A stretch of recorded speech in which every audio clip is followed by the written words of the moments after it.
আসছে অমন করে? কে কে? হে কি, হে এখানে তো কেউ নেই। তবে কি আমি ভুল শুনলাম? না না না না, তা কি করে হয়?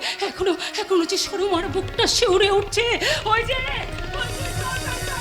একসঙ্গে তাল মিলিয়ে ডাকছে।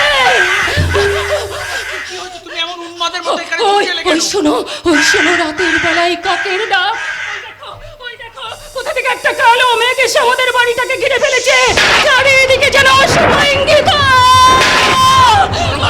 তোমার কি হয়েছে? কি হয়েছে? এমন করছো কেন? সব নিয়ে যাবে গো, আমার ইহকালের সুখ, পরকালের স্বর্গ, সব কেড়ে নিয়ে যাবে। আমি কিচ্ছু ধরে রাখতে পারবো না গো, সব নিয়ে যাবে। আমি বোধহয় কিচ্ছু ধরে। শোনো, ভয় পেও না। ওই বাইরে পুলিশের অতন্দ্র প্রহরা রয়েছে, আমার কিচ্ছু হবে না। কিন্তু এরপরেও যদি কিছু হয় শর্মা, তাতে তোমার বা আমার কার কতটুকু কি করার আছে বলো? কত করে তোমাকে বললাম, ওদের ট্রাক দুটো ছেড়ে দাও।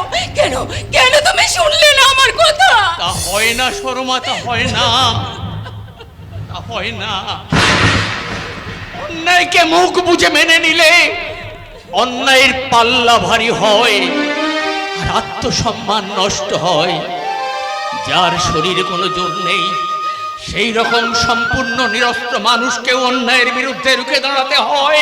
নইলে সে যে মানুষ থাকে না শর্মা। কেন তুমি বুঝতে পারছো না? শর্মা, আমি তোমার স্বামী। আমি যদি তোমার মনের কথা না বুঝতে পারি, কে বুঝবে শর্মা, কে বুঝবে? যাও, অনেক রাত্রি হয়ে গেছে, ঘরে গিয়ে তুমি বিশ্রাম করো। না, আমি আজ ঘুমাবো না। আমি সারা রাত জেগে শুধু পাহারা দেব।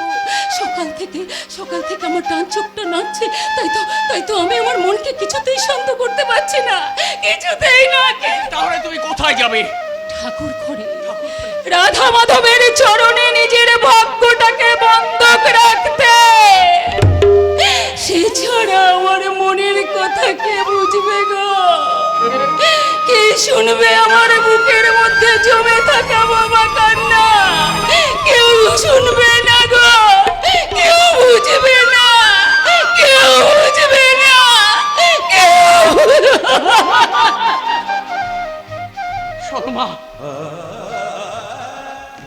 শর্মা,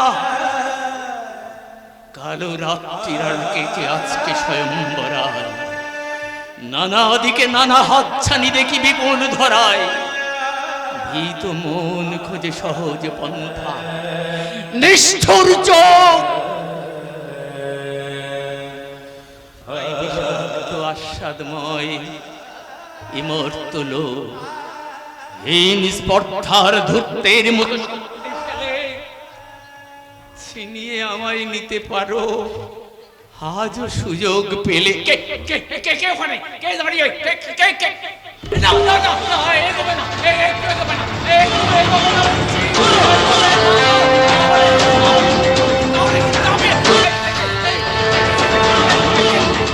এখানে তুমি কিভাবে এলে?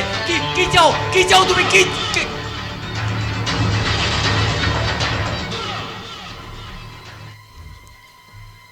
সিদ্ধার্থ বাবু, আমার ডাক দুটো থানায় আটক হয়ে গেল।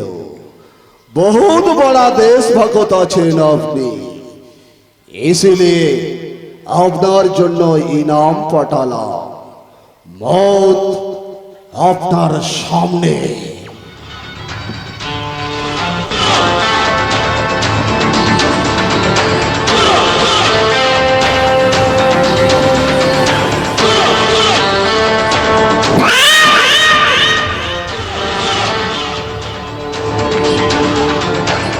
শয়তানটা ছুটতে ইনসানের বাসায় পৌঁছে গেছে। শয়তানটার বুকটা চেপে ধরে বসে আছে। শয়তানের বুকে উঠেছে খুনের সাইক্লোন। একটা করে ওই পাথরগুলো ভেঙে যাচ্ছে। ওই শয়তানটা ঝাঁপিয়ে পড়ে।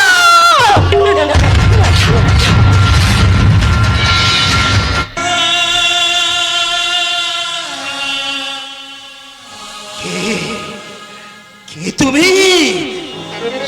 সেই আলতা পরা পা, সেই লাল শাড়ি, সেই কপালে লাল সিঁদুরের দীপ।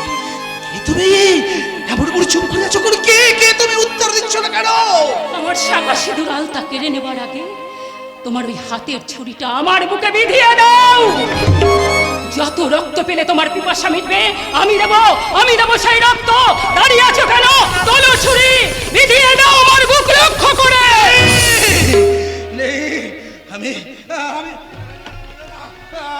আমি দাঁড়িয়ে থাকতে পারছি না। আমার সমস্ত শরীর এমন অবশ হয়ে যাচ্ছে কেন? আমার পায়ের নিচে মাটিটা এমন করে কাঁপছে কেন? আমি দাঁড়িয়ে থাকতে পারছি না। ওই তো ঝড় শুরু হয়েছে, আর এই জন্তু জানোয়ারগুলো একটা একটা করে পালিয়ে যাচ্ছে। ওই তো পাহাড়টা ভেঙে একবার টুকরো টুকরো হয়ে যাচ্ছে, গলে একেবারে পাহাড় পালিয়ে যাচ্ছে, আমার দিকে ধেয়ে আসছে।